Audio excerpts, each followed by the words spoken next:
I'll find you. Gary. Hi, Anita. Okay. So I have a Hi. question for you. When you and your sisters were little girls, did you perform around the house just like playing? Did you just wait, or did you sing in church or something? I just wanted to know. We sang in church. We sang at the house. Uh-huh. We sang every time we could. Me and Ruthie used to go out and sing for people. we had our specialty song was "He's a Tramp." He's a tramp, boom boom, rough, and I love him. Breaks a new heart every day. He's a tramp, but I love him, and I wish that I could travel his way. Yeah, I wish that I could travel his way. He's a Trump, boom boom rough. Oh, wow, that's amazing. That was Ruthie's part. That was amazing. Oh, God, we would go around and sing that at people's houses, and they would throw a dime to us. We would go around in our neighborhood, and then my mother's friend, Sister Hurt, we used to stay at her house at times, and when we stayed there, and we would go through the neighborhood singing, and they would give us a dime. Say, hey, that's an ice cream cone there. What was your favorite ice cream? Oh, vanilla. I was a boring vanilla girl. I love vanilla because it kind of tastes like my baby formula. Oh. And I loved my baby formula. I used to make my own bottles. When I got old enough to make my own bottles, I made them. That's great. I had some vanilla ice cream last night with a little bit of Grand Marnier. Oh, now that sounds good. Yeah, That sounds very good. That. Like that a lot. That's very good. Oh Gary, my goodness. Yes, David? So anybody else have anything to ask me? Who's this in the corner up here? In the corner, Ashley. That's Ashley. Oh, that's okay, Ashley. You got, okay. Diana. I talked to her already. I have a couple questions, if I may. Uh-huh. So a lot of people talk about music being the soundtrack for their lives. So what would be a song that you would say, one of yours or someone else's, what would be one of the songs that's a soundtrack for your life? A soundtrack for my life? Yeah, what is one of your, yeah, and I know a lot of people have more than one, so what would be I got way more than one. That's why it'd be so hard to tell you what I mean, it started off, I love Stevie Wonder, so anything Stevie did was like heaven to me. It really was. I loved his music, and he was the one that kind of, I said, if I'm not saved and, I'm not in the church, if I have to be in the church, I have to not like this music because it's sinful, it's not gospel music, then God knows my heart. He knows everything I'm thinking and what I'm doing. So he knows that I love this music, so I had to kind of sway away from the churches thing, but I still love the music. But Stevie Wonder was one of my influences. I mean, all the old Dionne Warwick, I love the way she sang. I love the songs she sang. Yeah. All those great Burt Bacharach and Anthony Newley songs she did was so beautiful. And right, I know before my makeup, I say a little prayer for you. Oh, yes, that was and all the Motown stuff. I love the Motown, everything. Diana Ross, the Temptations, Smokey Robinson, Tammy Terrell, and Marvin Gaye, and I grew up on that. I really did. That's what taught me. That's what taught me, those Motown songs and the Philadelphia sound as well, the OJs and the Commodores and all those groups that they were my teachers. That was my college. That was my school. I'd listen to music day in and day out, and it inspires me to write songs when I listen to music. So that's why I came up, being a writer. I have a song on almost every Pointer Sister album that I co-wrote with some wonderful musician. And usually it would come from listening to somebody else. Like the night I was listening to James Taylor. We were in a motel in Woodstock, New York. I was in my little funky room with my little cassette machine, and I was listening to my James Taylor cassette, and I started to writing, and I wrote Fairy Tale. That one night, I wrote the whole song because I was just so inspired by what I love James Taylor. I love his melodies and what he says. My friend Janet Gallen, who absolutely, that is her favorite song, period. What song? Fairy Tale? Oh, Yeah. oh, that's so wonderful. Conrad loves Fairy Tale too. That's one of his favorites. But I'm so happy to hear that because I was surprised to hear so many women. I mean, if we had the internet back then, I'm sure it would have been loaded with, expressions about the song. But we did hear that everyone loved the song. But I lost my thought. Oh God, I lost my thought. I do that all the time. Sorry. I'll tell you next time. It'll come back or it won't. That's part of that getting old thing, Oh my God. I was here in the 70s. I was always on the road in the 70s. So do the math. Sometimes I feel like I'm in the back and I feel it leaving and I see myself chasing it into my brain. I know. I do that too. I be trying to follow it. What was I saying? What was I leading to? But it's just a part of life. Yeah. And I have my rights. I earned those rights to do that. Right. Yes, you did. Yeah, shoot, we earned those rights. Yes, So I'm an old lady now with a granddaughter. I'm 73 years old and my granddaughter is 31 years old, and I earned that. I tell you, I worked my butt off for years and years and years to try to make it in the music industry. Even before we were when we were backup singers, we were the Pointer Sisters then, but I learned a lot from being a backup singer to see how to treat people who are working for you, Really, it was a blessing to be able to do that. And I had friends telling me, oh, no, don't be no backup singer. Because if you get back, you'd be stuck as a backup singer forever. And I would say, no, that's not our plan. It might have been your plan, but that is not my plan. So And you we just were singing at the Whiskey. Right. We were at the Whiskey A Go-Go singing backup with Elvin Bishop. But Jerry Wexler, who was Aretha Franklin's producer, just happened to be in the audience. That's why I tell people, you got to be ready. You got to be on your note every day. Everything you're doing, you got to do it to your best, to your fullest. Don't half-ass, go through stuff. Make it perfect. Make it what you think it should be, because that may be the only chance you get to do that. It may be the only chance you get to do something like that. Anita. So we were ready. And we got a deal from Jerry Wexler that night. Wow. Because we were there and we were ready. So we were writing songs. Me and Bonnie were writing songs all the time. And that's the main thing. You children, you kids, you got to be ready. It's sort of like a 24-hour on-call kind of thing, isn't it? It sure is. It certainly is. You never know where it's going to come from. You never know where. Maybe you're out to lunch with someone who just happens to be in cahoots with some big music company.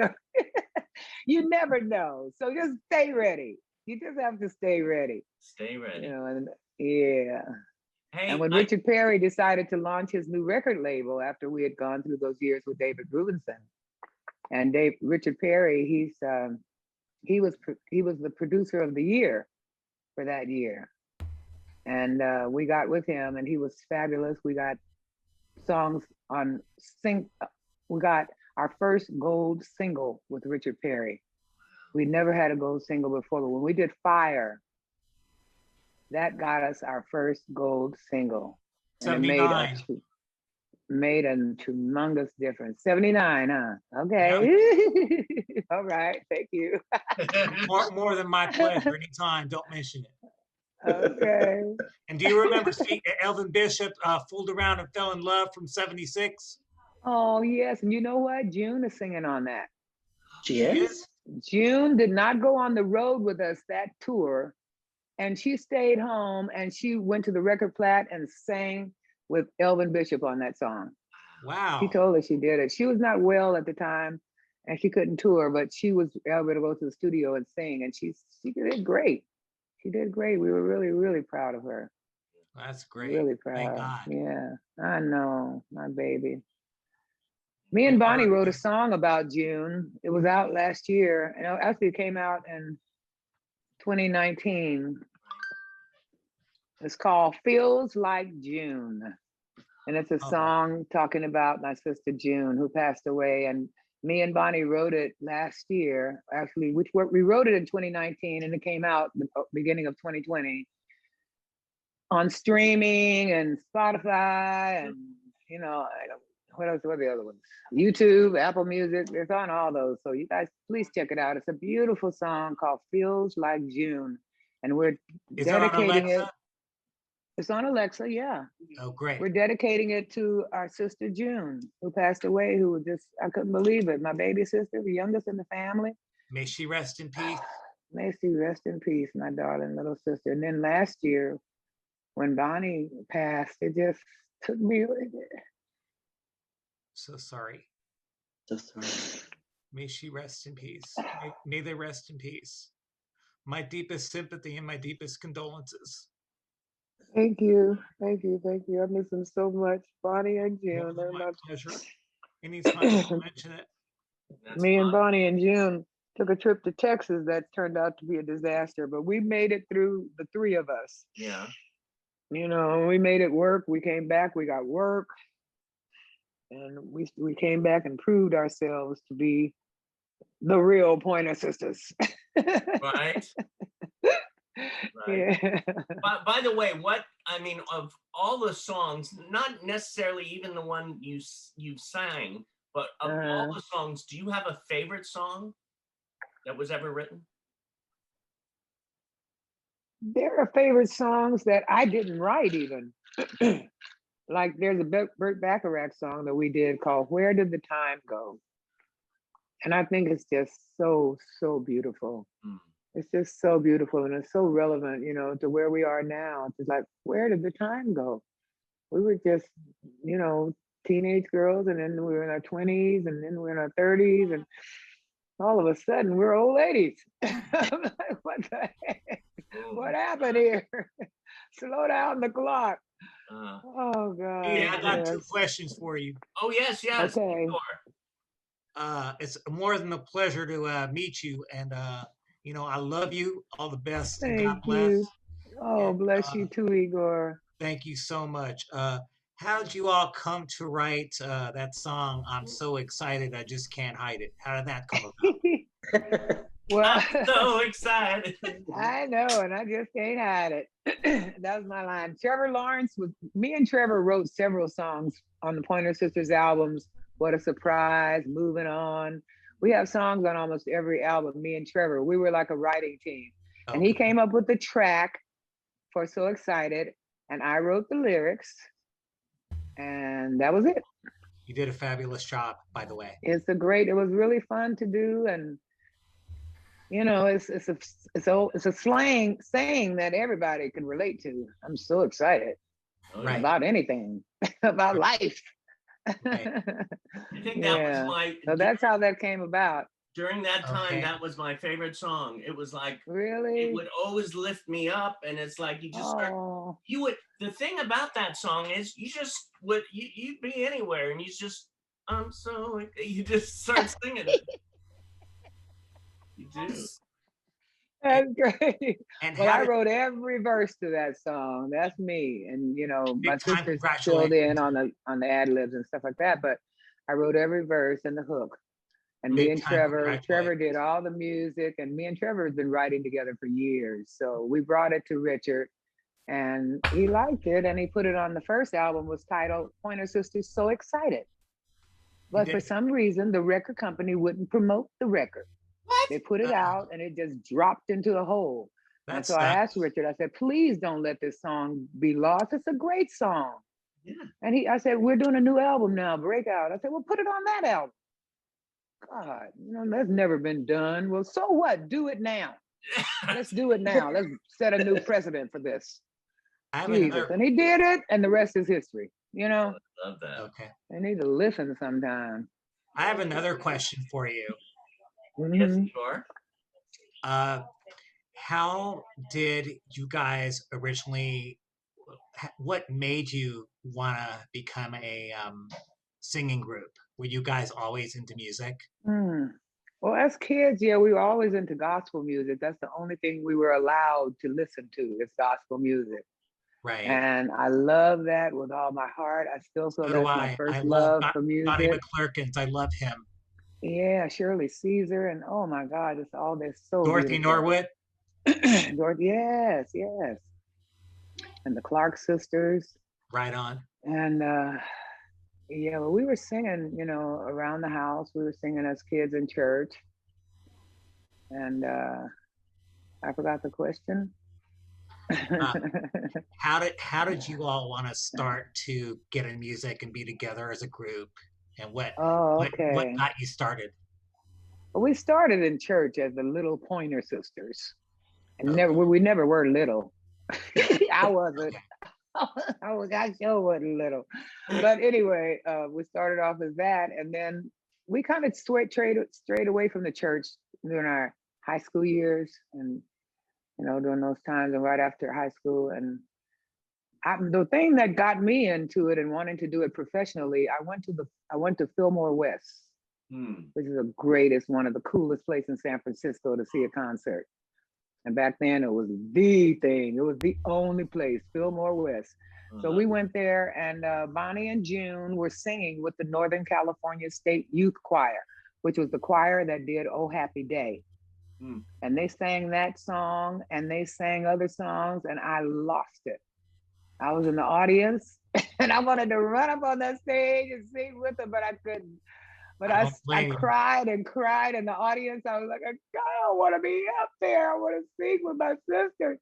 And so after that night at the show, I quit my job. I quit my job at McGuire and Sweeney. I was working at a law office in Berkeley. And I said, I got to try this. I had a child. Bonnie and June didn't have any kids, but I did. And I said, I'm really, really taking a chance here, quitting my job and going to go sing. And thank God you did. Out of my mind. I'm so glad it worked out for you. I had to be out of my mind. I'm so glad it worked out for you. I'm so glad it did too, because I mean, that was determined. A true blessing from God. I was determined, and me and Bonnie and June had so many ups and downs, and people telling us to come back and meet the producers at certain time, and then we go back and the place is locked up, no producer there. And you know, the things that we had to go through, and singing in North Beach. We used to sing in North Beach at the strip clubs. When the strippers came off, here come the Pointer Sisters. Like a Hungry Eye, didn't that turn to a strip joint? Yes, the Hungry Eye, it sure did. It sure did. I can't even remember the names of those other places there, but we were working with Sylvester and his Hot Lips and the Cockettes. Oh, we had so much fun. So much fun. I'm so glad that I got a chance to experience the music business back before all the digital stuff, and when we were really, really making it. You know, I use drum drop records to write my songs. Now you have every instrument on your phone. Right. You don't have to go to a studio. You can write the song right on your phone. Oh my God! But I'm glad I got a chance to experience the on the road, in the station wagons, and the buses, and just the grind of being in the music business. And, you know, just that hard touring and no sleep. Yeah. You know, all that. I'm glad I got a chance to experience that while I was young. Thank God. Listen, young at heart kind of thing. Young at heart, right? I've been thinking now. Let's see. I see Diana has her second question. Yeah. Okay. You have said, has anyone ever approached you about making your and your sister story a movie because there's been a lot of plays now where they bring the story to life, and I wonder if you've ever been approached about telling your story and making it either a movie or a musical or is that it? Well, I mean, Has you been approached about making it into a movie or Yeah, play? yeah, 'Cause it seems like definitely. it would be seems like Yes, it we would have be been a great. approached. We have been approached by people to do a movie, and we're working on that right now. You think it'll be based Cool. on the book that came out? Somewhat, because the book tells the story, but it's not going to be based on the book. Okay. But we have some people that are, working with us now that hopefully everything will go right Oh, and we'll have something happening, by the end of the year. yeah. 'Cause it just seems It's a like documentary though that we're trying to do first. Oh, Doc first, musical, feature film.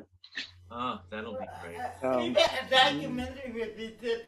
I love documentaries. I love documentaries too. That's all I Aren't watch. they I love them. amazing? It's so amazing to hear things that, you don't get all that in the social media, the things that people really do to live their lives. And it's really interesting to see what documentaries are out there. There's a lot of them, Right. a lot of good ones. Have you ever seen Standing in the Shadow of Motown? No. Oh, wait a minute. It's amazing. Wasn't that a play? No, It was a stage play. Standing in the Shadow of Motown is about all the backup musicians at Hitsville that were there. Is it a documentary? It's a documentary. It's on Netflix. Okay, I have to check that. I don't think I've seen that. It's amazing. Wow, it sounds amazing because I know Motown was amazing. Oh. And there may be even musicians on it. Who knows? But it was an amazing documentary. Yeah. Oh, I gotta check that out. I don't know how I missed it. Standing Shannon. in the Shadows of Motown, because I went to see the Motown the musical. Oh, my God, it was Oh. so good. It was so good. I enjoyed it so much, and the production was just so beautiful. I mean, all the props and the stage and how things moved around, and I mean, all that production was incredible. Well, with the Supremes and Mary Wilson. Mary Wilson, yeah, we lost her this year, last year. Yeah, and she Right came. after. She came to visit us a couple of months beforehand. Really? Yeah. Oh, how sweet. It was amazing. Oh my goodness. Well, where are you? We are Come located. visit. Well, I mean, she did a Zoom like this, but before Oh, she came okay. to Inglewood to the Performing Arts Yeah. West, and then we had a fundraiser, and she sang at the Catalina Jazz Club. Oh, right. She sure did. I remember her being at the jazz club. Shannon. I have a question for you. Sisters, what makes you decide to form a group? To form a group? Well, actually, my sister Bonnie decided that. And she and June started the first group. They were Pointers a pair, the two of them. And that's when I saw them singing at Fillmore West, and I joined the group. And it was really interesting. We worked together so well. We lived together so well. Yeah. And we each had our thing that we had to do. Make sure this. Bonnie did the cooking. I did the banking. Yeah. And June made all the orders for us, things for us to do. It's like we had a really happy household in San Francisco. We were just fun as can be, and that's what got me into it. Just having fun and being with my sisters. Yeah. Being with my sisters really made it easy for me. I couldn't have done it with strangers, with another group. I applaud En Vogue because they did it and they're not sisters, but I didn't want it that way. And I'm so grateful that we didn't have to do it that way. Yeah. Pascal. I am here. I am so here. Hey, Pascal. Hey, Anita. Thank you so much for being here and taking the time and sharing your wisdom with us. I have one comment and one question for you. So comment, you said you used to sing for dimes with your sisters? You think you could have almost been called the perfect tens?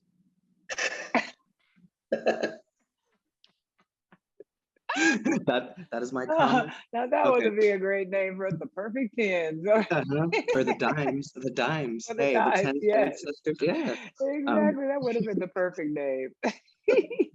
And it is a good name for you. You've managed to keep your porcelain looks throughout all the years, and it is a Thank testament to your hard you. work and your regiment. Like you said, Yeah. you're born ready. You're always ready, and we try to tell our students to always be ready to, no matter what, to always be ready. Oh, yeah, you do. You have to work on it.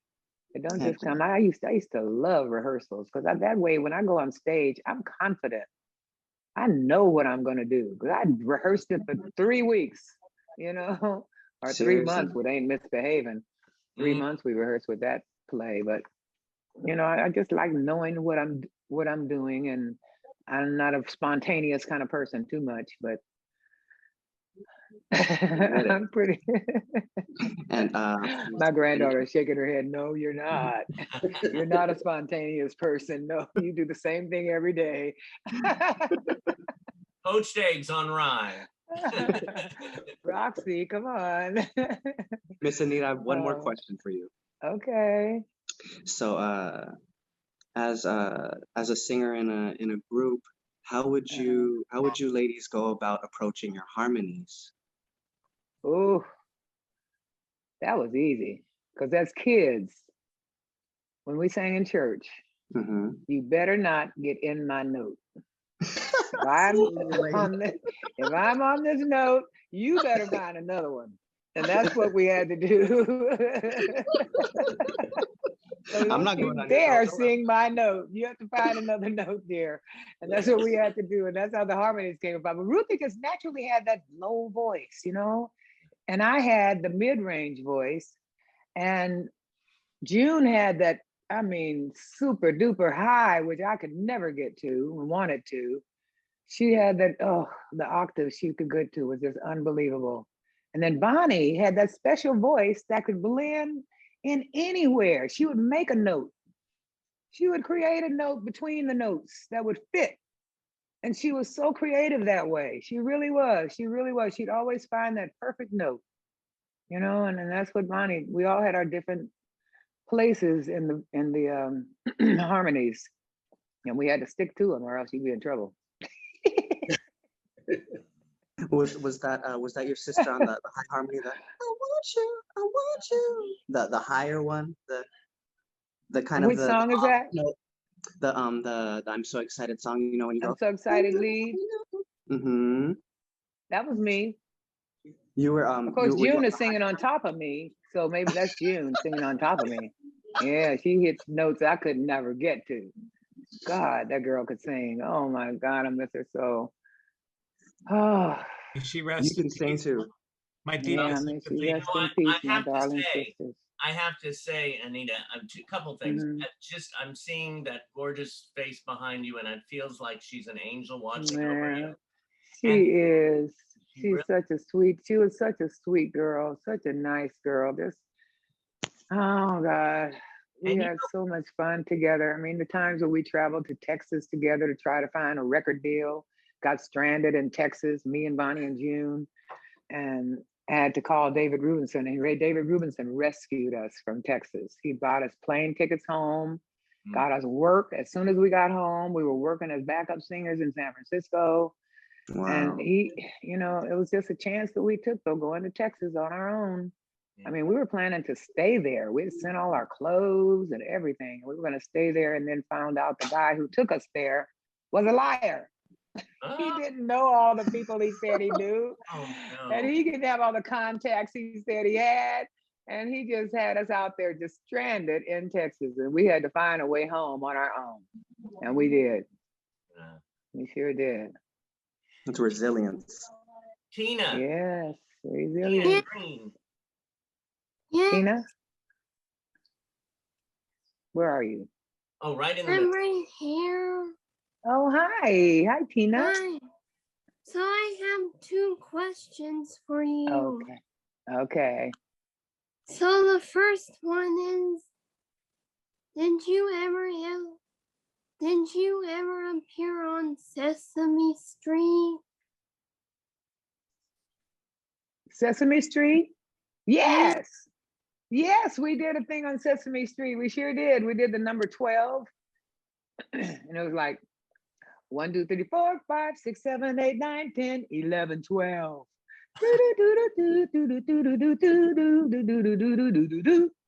1, 2, 3, 4, 5, 6, 7, 8, 9, 10, 11, 12.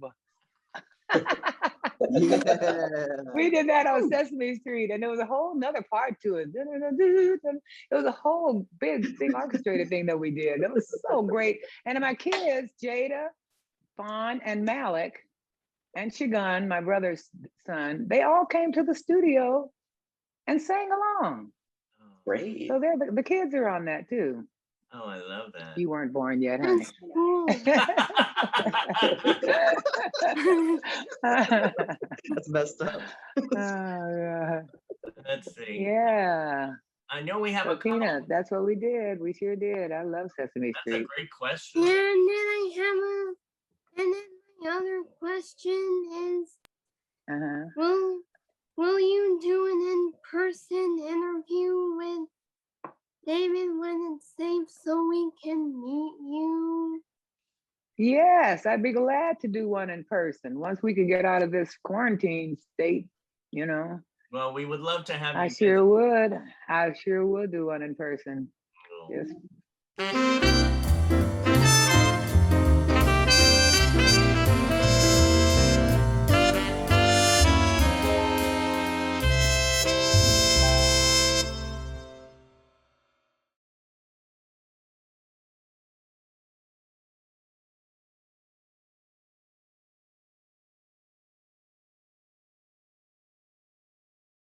Well, I've I want always to had thank you. dogs. We all want to thank you so much for being here.